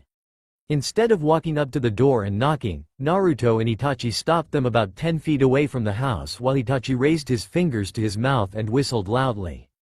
The 3 genin watched with confusion as the house seemed to shimmer in the air for a moment before disappearing completely, only to reappear several meters to the right of where it had been before. As soon as it had appeared completely, the door opened to reveal a tired-looking Kurenai and the rest of her team. It's about time you got here. Give us a break, we didn't know where to find the house. Nodding her head, the red-eyed Jonin motioned for them all to come in, and after a quick introduction to Tazuna, who made a comment about more brats, his daughter Tsunami, who hit her father in the head with a frying pan that appeared in her hand as if by magic, scaring the boys half to death, and a young boy named Inari that said nothing and just glared at them all. Itachi, Naruto and Kurenai were now sat in the small living room, the genin having been sent to rest so they would be ready for the next day, and Tazuna's family following soon after. Tuning to the red-eyed beauty, Itachi smiled and nodded at her to tell them what happened. Well, it started off like a normal mission, but about a third of the way here we were attacked by the demon brothers of the mist. They were easy enough to handle and I got a good bit of information from them. That's how we found out about Gato. He's a bastard that has Wave Country by the throat because he owns all the shipping contracts. If Tazuna were to finish his bridge it would be the end of his rule. She stopped at this point to see their reactions, which was for both of them to nod, and waited for her to continue. We decided to continue, though I was a little reluctant. We couldn't just leave these people here to die, and there was no time to turn back and get more help. I had hoped that the demon brothers would be the worst of our problems. Then, just as we got to Wave, we were attacked by Zabuza. He used the hidden mist jutsu to catch us off guard, and before I knew what was happening he caught me in a water prison jutsu. If it wasn't for Shino I would have died. He managed to get one of his female bugs on Zabuza when he thinned out the mist to show them he caught me to try and to scare them. He was forced to release the jutsu to avoid the swarm sent at him, and I was able to cast a genjutsu before he recovered. I was about to finish him off when a hunter nin came and killed him with several senbon to the neck, at least I thought he did. What do you mean? He didn't destroy the body, he took it with him. No hunter nin, unless under direct conflict, would ever take a body away from the kill spot. Nodding his head in agreement, Itachi turned to his white-haired friend to see what he thought of the situation. The hunter nin was obviously a fake. They were most likely Zabuza's partner and used the needles to put him in a near-death state so they could retreat. It takes on average 3 days and nights to recover from the strain a near-death state puts on the body, so we can assume he will make his next appearance within the next 2 or 3 days. His partner is skilled, they would have to be to use senbon with such accuracy, and Zabuza trust them with his life. If the needles had been a millimeter off in any direction they would kill him. Kurenai was looking at the young Jonin with wide eyes while Itachi just sat there nodding his head. She had never actually worked with Naruto before, Itachi a few times, but not Naruto, and had assumed his profile in the bingo book had been exaggerated because of his connection to Tenzo and Itachi. But here he was, breaking down the mission in a way she had only ever seen the most seasoned ninja do before. It was a humbling experience to say the least. She was soon broken out of her musings by Naruto. How far along are your genin in their training? Well, they know tree and water walking, and their teamwork is amazing, but they are all from clans and I am restricted in what I can teach them at this stage. Shino is a prodigy in using his clan's bugs, and Kiba is average in his clan's style. Hinata could be good, but lacks confidence to use what she knows to its full potential. Nodding his head in thought, Naruto said nothing for a few minutes before he spoke again. It will have to do. We don't have time to train them in anything else, and if we tried it could tire them out, which would be counterproductive at this stage. From what you have told us of this Gato, he will most likely be sending someone after Tezuna's daughter and grandson at some point in the near future as insurance. If you don't mind, I think it would be best if your genin stayed to guard the house while my genin guards Tezuna. If Zabuza and his accomplice attack you, and Itachi can take the hunter nin while I fight Zabuza. Why fight Zabuza on your own? We should have at least 2 of us take him on while the other deals with the fake hunter nin. Shaking his head, Naruto nodded to Itachi to explain. That's where you're wrong. We know a great deal about Zabuza and next to nothing about the fake hunter nin. For all we know they could be stronger than he is, and if not it means we can finish him off quickly and then move to help Naruto. Kurenai couldn't stop the blush that crossed her face. They were right and she had made a basic mistake. A mistake that could have cost someone their life. Seeing the saddened face she wore when she realized what might have happened, Itachi gave her a soft smile. It's late, you've been in a life-threatening battle and you were worried about your team. It's understandable that you might make a mistake under those conditions. I know I would. Go get some rest and we will take the night watch. Smiling her thanks at the two, Kurenai bid them good night and went to get some sleep. When he was sure she was gone, Itachi turned to Naruto with a huge grin on his face. Think I've got a shot? She's too cool for you. The moment you start flirting with her she'll have your nuts off. The next day found Itachi, Kurenai, Naruto and his team at the bridge guarding Tezuna. Team 8 had stayed at the house to protect Tsunami and her son Inari, much to Kiba's frustration. They had just seen a man quit, and by the expression on Tezuna's face he wasn't the first and probably wouldn't be the last. Letting out a sigh, Naruto got up from his spot on the bridge and made his way over to a group of 5 men that were struggling to move a large metal beam that looked to be about 15 foot long. Shaking his head at the strained looks on the men's faces as they moved inches at a time, the young Jonin reached around the middle of the beam and lifted it out of their hand and placing it over his shoulder before asking them where it needed to go. The men stared at him for a moment, looks of complete shock on their faces as they pointed to the spot they needed the beam. After putting it down where they asked, Naruto turned to his sister. Madoka, make a few shadow clones to help with the labor, but not too many, I don't want you to tire yourself out. Nodding her head, the blonde put her hands into a cross seal and made 40 shadow clones. Tezuna and Hai Men looked at all the clones for a moment before the old man wiped the tears that had gathered in his eyes away and yelling at the men to get back to work. With the clones and Naruto helping out with all the menial jobs, the workers were able to get twice as much work done as they did the day before. Tezuna hadn't stopped thanking them the whole way back to his house and it was starting to get on all their nerves. That night Tsunami made them all dinner. It wasn't much, but the gesture was appreciated nonetheless. Tazuna was just telling them about how with the two Namikaze's help they could get the bridge done within 2 weeks when Inari started shouting at them all. Why even bother, it's not going to change anything. Gato will just kill you all, he's too strong. They ninja all looked at his small boy with raised eyebrows for a moment before Itachi smiled. Don't worry about it, some rich little prick is no match for us. Shut up, why are you even here? What do you know about what we've been through? You've all lived pampered lives in your village while we had to suffer. What do you know of pain? At his words the room went deadly quintet and the temperature dropped drastically. Ice started to creep onto the windows and they could all see their own breaths in front of their faces. Turned to Naruto with wide eyes, they saw he was just sitting there like nothing was happening, his eyes completely shadowed by his hood. Standing up slowly, he raised his hands and pulled his hood away from his head, causing several gasps to be heard around the table. The only ones that weren't staring at him in shock being Madoka and Itachi, having seen this happen before. His skin had turned light blue and his lips along with the rings around his eyes darkened. His face set into an expressionless mask as he looked the young boy in his eyes, his pure white hair seeming to glow slightly. But the most shocking thing was his eyes. Where there had once been a pair of deep blue pool with white swirls swimming in their depths was now nothing but pure white voids with two small black dots in the middles, staring out at them with nothing but indifference. He didn't say anything, just turned towards the door and left, pulling his hood back over his head as he went. Just as Sasuke and Sakura got up to follow him they were stopped by Itachi. Leave him. He needs to be alone for a while.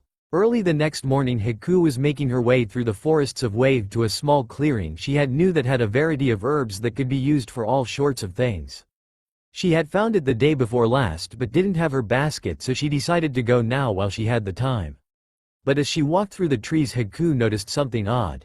It was the middle of the summer, the sun was out and she could feel the warmth from it on her back through her kimono. So why was there ice on the trees? Walking forwards Haku was shocked to find the grass underneath her feet give way to crisp white snow. It was like she had walked from one season straight into another without any kind of warning. Slowing her pace as she came to her destination, the young ice user stopped in her tracks at the sight of a young boy sat in the middle of the clearing wearing a gray hoodie with the hood up and both his hands in his pockets surrounded by snow and ice. At first she was worried because she couldn't him moving, but as she got closer Haku saw his deep, rhythmic breathing that told her he was asleep. As she got closer her eyes were able to pick out more details about him, like the pale skin and blue lips. Forgetting caution, Haku ran the rest of the way over to the boy only to stop when she saw the leaf forehead protector tied to his arm. Before she could do anything the boy turned his head towards her, keeping his head down so she couldn't see his eyes. You know it's not cool to wake someone up when they're trying to sleep. Quickly putting on her mask of ignorance she wore when dealing with people that didn't know her, Haku let a worried expression onto her face as she knelt down next to him. Are you okay? You shouldn't be sleeping outside, maybe you should go home, you look really pale and your lips are blue. Even though she couldn't see it Haku was sure the boy had just raised his eyebrows at her. Not that I don't appreciate your concern, but are you really in any position to talk?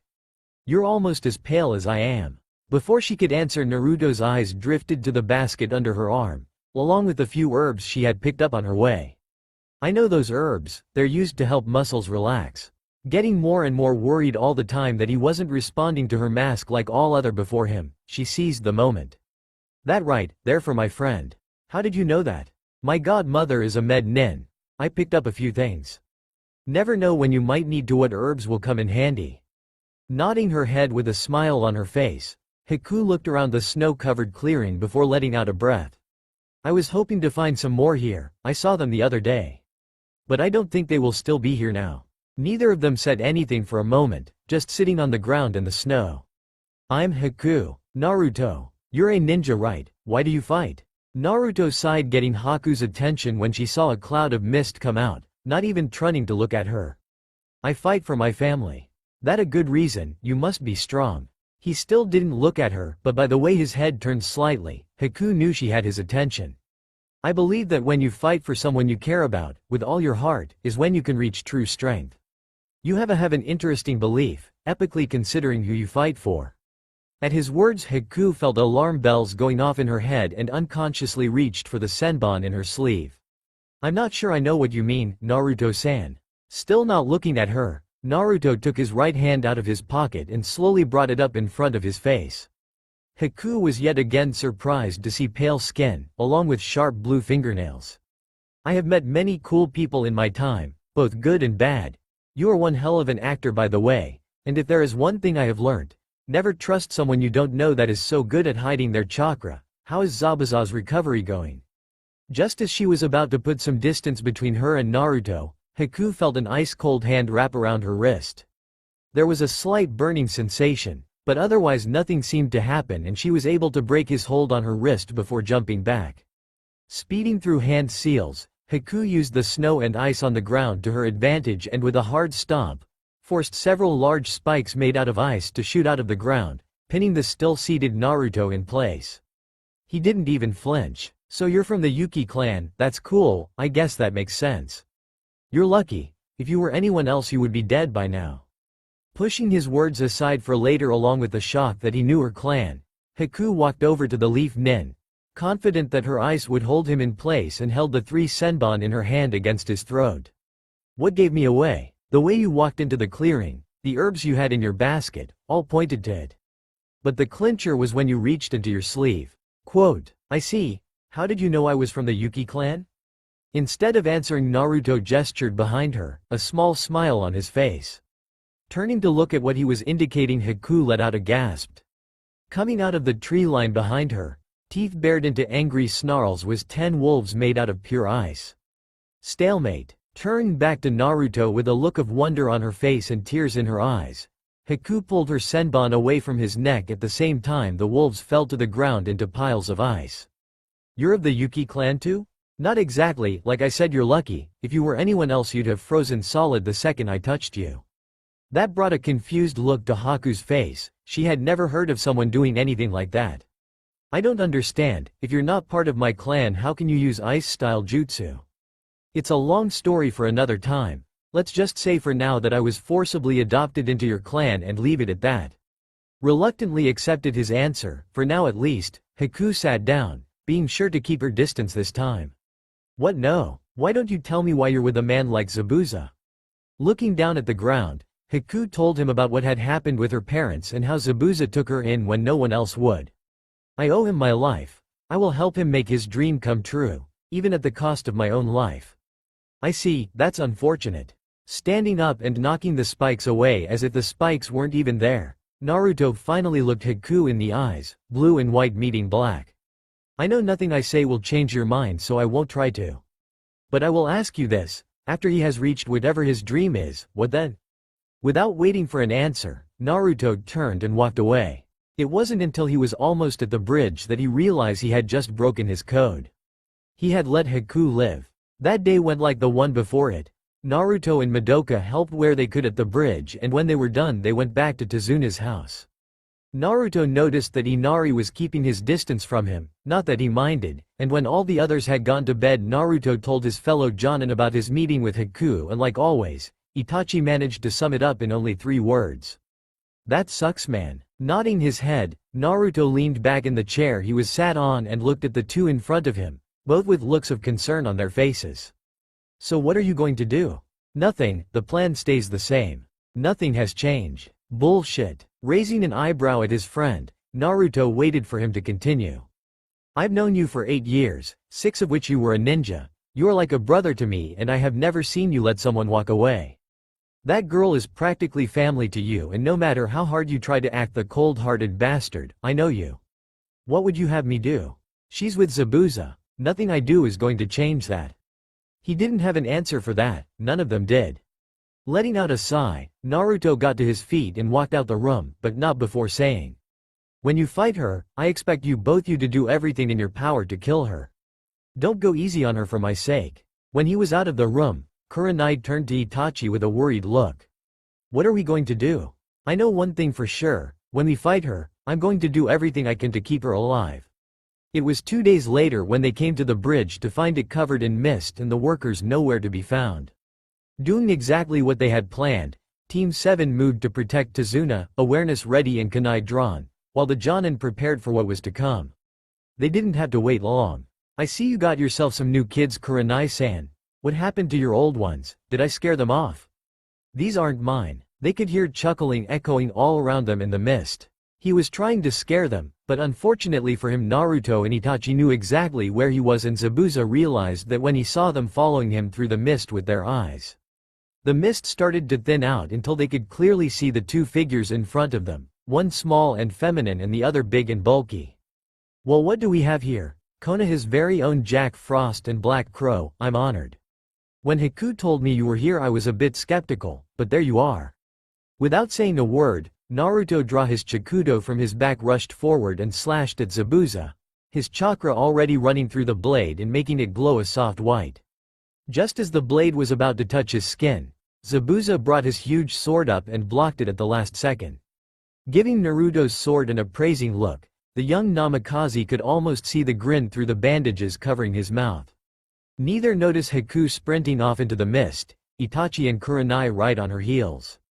Amazing, that something so beautiful could be so deadly. They say you're a Kenjutsu master of the highest level and that your sword can kill a man with nothing but a few good scratches.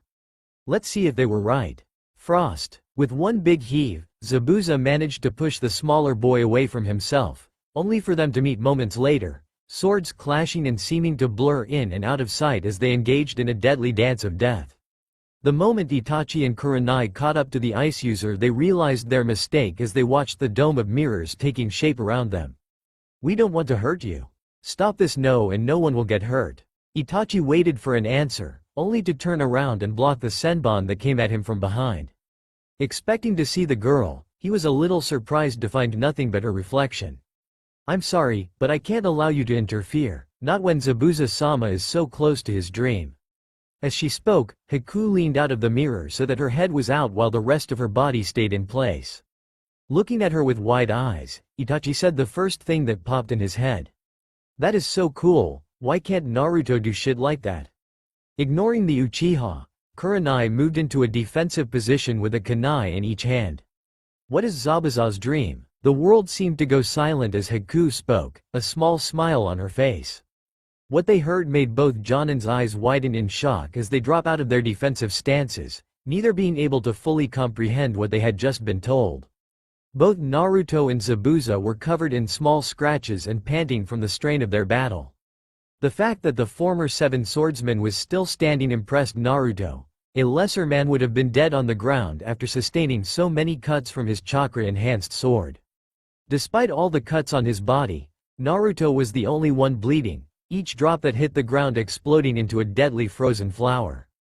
The reason for this was that every time he cut the larger man, the wound, along with the skin around it, would freeze, making it harder and harder for him to move as little by little he was being frozen alive. Breaking apart one last time, Zabuza's arms fell limp at his sides, but he never let go of his sword. Taking in a deep breath, the ex-mist nin let out a booming laugh that echoed in the mist all around them. This is it. This is what I was looking for. You really are as good as they say, and so much more. Sheathing his sword, Naruto let out a deep breath. I want to ask you a question.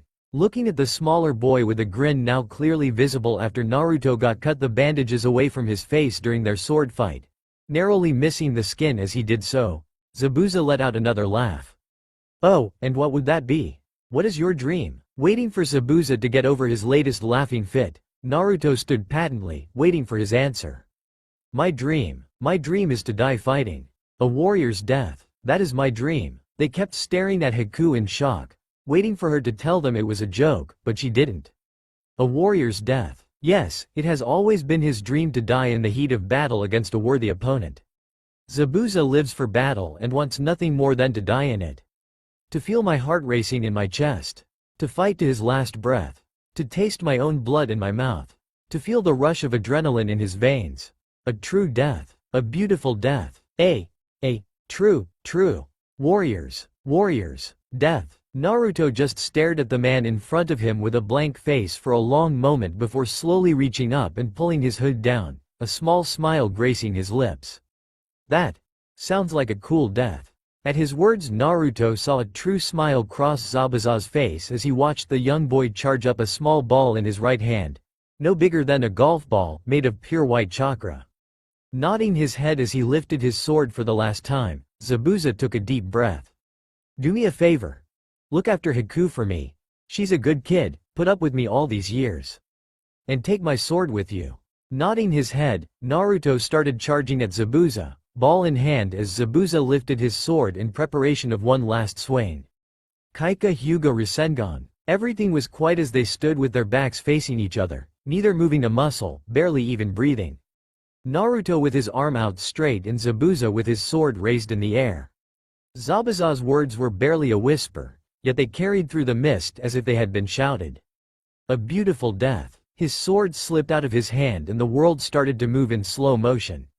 Exploding out in a shower of blood and ice, a large blooming rose burst out of Zabuza's back at the same point as a small, golf ball-sized hole in his chest as his body froze solid.